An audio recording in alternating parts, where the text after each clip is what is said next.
इच्छाधारी नागिन की कहानी। एक बार की बात है, एक गांव में नाग नागिन का जोड़ा रहता था। वह आपस में एक दूसरे से बहुत प्यार करते थे। एक बार गांव में शहर से दो दोस्त रवि और विशाल आए। वह गांव में घूमकर गांव के प्राकृतिक सौंदर्य का मजा ले रहे थे। तभी उन्हें नाग नागिन के जोड़े में से नाग दिखाई दिया। जब उन दोनों ने उस नाग को देखा तो उन्हें वह कोबरा जात का नाग लगा।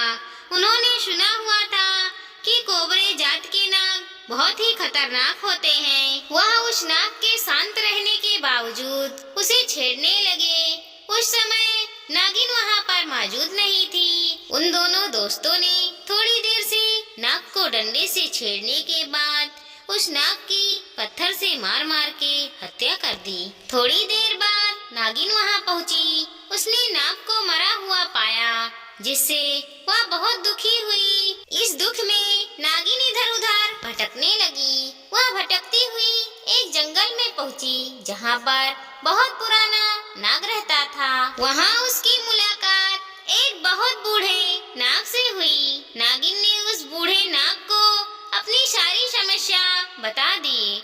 उस बूढ़े नाग ने नागिन को अपने पास मौजूद नागमणि दी। इस नागमणि की मदद से वह इच्छाधारी नागिन बन गई, जिससे वह जब चाहे किसी का भी रूप धारण कर सकती थी। उसने नागमणि में देखकर अपने नाग के कातिलों का पता लगा लिया।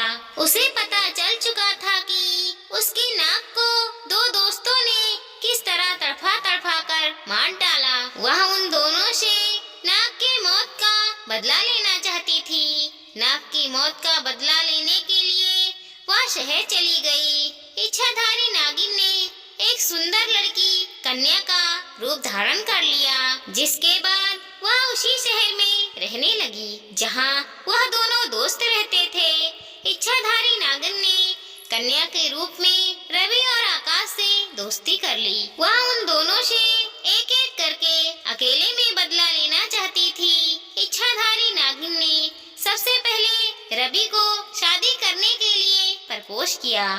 रवि भी सुंदर तान्या से प्यार करने लगा था। इसके बाद तान्या ने रवि को झील में अकेले मिलने के लिए बुलाया। रवि तान्या से मिलने अकेले झील पहुंचा। झील पर तान्या अपनी असली इच्छाधारी नागिन के रूप में आ गई, जिसके बाद रवि डर गया। उसने रवि को नाग की मौत और बदला लेने के बारे में बताया। इच्छाधारी नागिन ने रवि को इसके बाद डस लिया, जिससे तभी उसकी मौत हो गई। इस घटना के बाद विशाल अपने दोस्त को ढूंढने लगा। तान्या ने विशाल को कहा कि मैंने रवि को झील की तरफ जाते हुए देखा था। चलो हम दोनों चलकर रवि को झील की तरफ जाकर ढूंढते हैं। इसके बाद तान्या और विशाल रवि को ढूंढने झील की तरफ गए। झील पर पहुंचकर तान्या इच्छाधारी नागिन के रूप में आ गई। उसने विशाल को सारी बात बताई और रवि की मौत के बारे में भी बताया। विशाल ने इच्छाधारी नागिन से अपनी जान की भीख मांगी, लेकिन इच्छाधारी नागिन ने उसको याद दिलाया कि कैसे उन्होंने नाग को बेरहमी से मार दिया था। इसके बाद इच्छाधारी नागिन ने विशाल को भी डस लिया, जिससे उसकी मौत हो गई।